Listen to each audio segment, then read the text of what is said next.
But let's begin with what happened at the Hard Rock Stadium on Sunday night. 27-24 is your final. Miami jumps out to an early lead, nearly lets it slip away, but ends up coming up with the defensive stops that they needed against a hard-charging CJ Carr. Tom, I'm going to let you get first word here because I know that it was your Twitter tip of the day to take Miami. You didn't even need those points. They get it done on the field. What stood out to you about the Canes?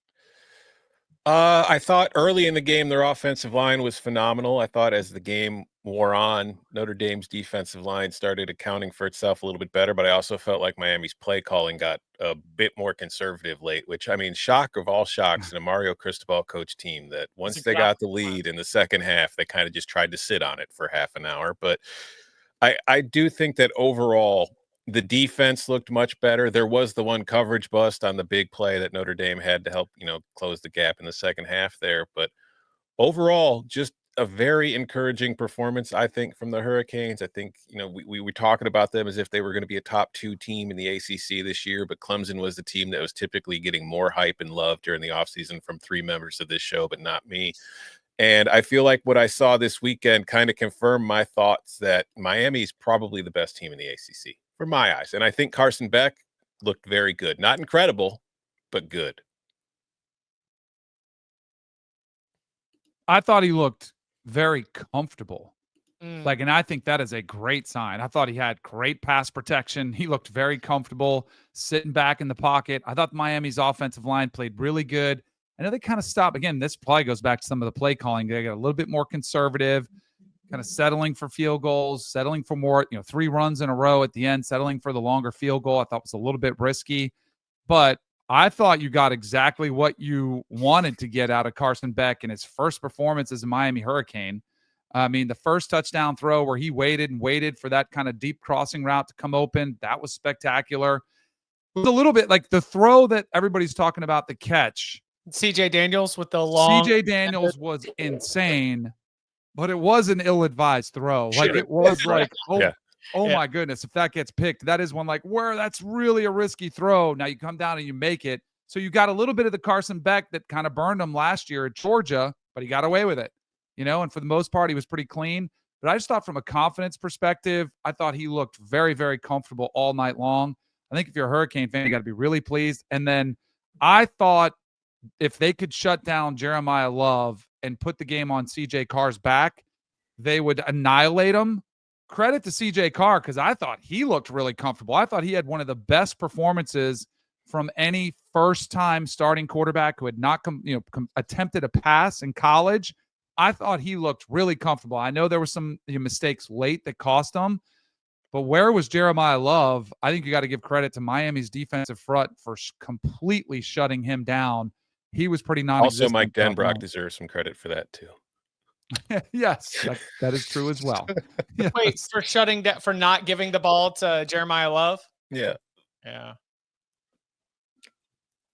thought Miami looked really good. I think both these teams look like playoff teams, like the bodies on the field, the way that they played. We got to remember this is week 1. A lot of teams out there are incredibly sloppy. I think it's really encouraging if you're a Miami fan. I think Miami's offensive staff is really good. Shannon Dawson, that guy's got it as a play caller, I think. Now, my guess here is Mario probably had his finger on the scale a little bit there in the second half. That didn't look like a Shannon Dawson called fourth quarter. And you could kind of see Mario's face disgusted when Notre Dame got that stop on those 3 straight runs. But they had literally done the same thing the prior 2 drives. So Notre Dame, I think, kind of like, all right, well, if they're going to Mario this thing, we're just going to load the box and see if we can stop the run. I thought Notre Dame made really good adjustments. The justification for Carr playing him that was coming out of Notre Dame after what happened in fall camp was his ability to play, throw the ball down the field more, right? Like that was kind of what a lot of folks had heard. You didn't see a lot of that. You saw the busted coverage. You did see, I thought, a really nice scramble by him. I didn't see a lot of downfield stuff from them in structure. So we'll have to see if they can develop that. But also, that's the hardest game Notre Dame's going to play all year. I'm pretty sure. So that defense will look lights out in probably the remaining 10 or 11 games, I would think. Carr got better as the game went on. I don't think he looks anything special right now. But ultimately, Notre Dame looks a little bit worse than they did last year. I think it's pretty clear to say like their run game has taken a bit of a step back because you don't have the QB run stuff that you did last year, and the jump in passing is not enough to make up for it at this point. But it's one game. There's nothing that says they can't get there. In my updated playoff projections, I actually have Miami and Notre Dame rematching because that was a really good game last night, I thought. As a first round game, like both of them getting at large bit. Obviously, Notre Dame getting at large bit. Yeah, exactly. So I think both teams have a lot to be really encouraged about. Like physical football, that looked like a bunch of elite athletes. Those teams are both really good, and they both deserve praise. CJ Carr, by the way, so Mike Denbrock, I was sort of going through as I was watching the game last night. Mike Denbrock, Desmond Ridder is your quarterback at Cincinnati, and not always like a runner, but definitely a big part of the run game, especially against some of their toughest opponents. We remember him with Jaden Daniels at LSU. And, CJ Carr, that to me, like he was the runner, right? Mm-hmm. I mean, I thought he was doing the design run calls, him also getting the good scrambles. Like that is very much that seems to be a characteristic right now, and definitely one that they're going to do. Hey, coach, would you rather have CJ Carr force this down the field, or would you rather have athlete go make athlete play? And it felt like that was something that he's going to be able to do. That, like you said, probably one of their toughest games they're going to face in the regular season. But if that offense starts to get jammed up, I think that's something that's exciting to see CJ Carr. The use of his legs, just because Riley Leonard's gone, doesn't mean that the quarterback run game is going to all of a sudden go away from the Notre Dame offensive game plan. So we had a question on the Wednesday show. Where is Miami better than Notre Dame? QB, offensive line, maybe defensive line? Defensive line. Did Notre Dame's receivers look better than Miami's? No. Malachi Tony is a dude. We spent if you watch Summer School, David Lake is all over this. He's like, man, Malachi Tony is killing them. And he was right. Yeah, we spent all that time looking about, like, is JoJo Trader in a boot? Is he going to be good? Is he going to be gone? 1 target, no catches for Trader. 9 targets, 6 catches, 82 yards and a touchdown.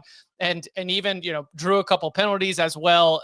The best, I don't know about the best. We can't go that hard. One of the best secondaries, in my opinion, in the country. Notre Dame had trouble containing this dude. That is a remarkable development and a great thing for Carson Beck in terms of what he's going to do the rest of the year. Just 2 thoughts, pumping brakes a little bit, going either direction here. Back to CJ Carr. I was overall very impressed with him. I thought of the first-time starters we saw on the road, he was far and away the best. Of course, he also had some very much LMAO moments, like with some of the decisions he was making, but that's to be expected. You're on the road. You're playing a really good defense. And to Bud's point about the short throws, he averaged 3.8 air yards per attempt, which ranked 122nd nationally so far. But for comparison's sake, Garrett Nussmeier was at 4.4. I do wonder if, because of the way that Miami's defense plays with so much kind of cover 2 shells, Notre Dame's game plan was just to stay underneath, try to, maybe take shots later, and they just really weren't there except for the one blown coverage. And on the other side, Malachi Corley looked fantastic, but I also think we shouldn't anoint him just yet because he was playing a defense that plays strictly man for the most part, and Malachi Corley is a type of receiver who is designed to absolutely shred man coverage. So if they start playing teams that are more comfortable in zone, Corley might have a more difficult time. Tony, but yes. There's Tony. Yeah, Malachi. There's Malachi Fields last night. There's Malachi Tony. And then there's Malachi. Yeah. Corley somewhere else. Yeah. It's been a long week 1, folks. We're still not done yet. And to Ryan's point in the chat, Ryan, one of our top listeners, huge Notre Dame fan, Miami did get Malachi on Notre Dame's backup nickel a couple times, and that was a major advantage Miami, but also he'll probably see a few better nickels than that, especially if they get to the playoffs, which I think at this point you'd have to think they probably will. But with Miami, it's the same thing as it always is for me. Will they take each week seriously? You play 7 straight conference games with no bye week to finish the schedule out. Listen, that's the test. I could consider me one who's not going to I'm too much in the season now. Like when we're in win totals mode and you want to talk about can you trust this team? I think that was a performance against a college football playoff caliber team that is rising up and answering the moment. I'm not going to try to guess what motivations are going to look like in early November right now. I was not sure Miami was one of the 10 best teams in the country. I am very, very sure Miami is one of the 10 best teams in the country after seeing that opener against the Irish. Anything else from Hard Rock Stadium on Sunday night? I'm just excited to see how these teams improve. You know, what like from what we had heard from literally from players on Miami's team who we chatted with over the summer at various like sponsored events, like, you know, JoJo Trader was like the guy that they needed to be the guy. If he's been showing that over summer, now he's coming back from the injury, like if he gets to that, this offense is really scary. You know, and I want to see like how does Carr progress, right? Like is he able to throw the ball, you know, downfield more? Like how does that passing offense look? Because they have to find a way to make up for what they lost in the run game with Riley Leonard's legs. Like Carr ran around some, and I agree with Chip's point. But I mean, Leonard was like a weapon in the run game.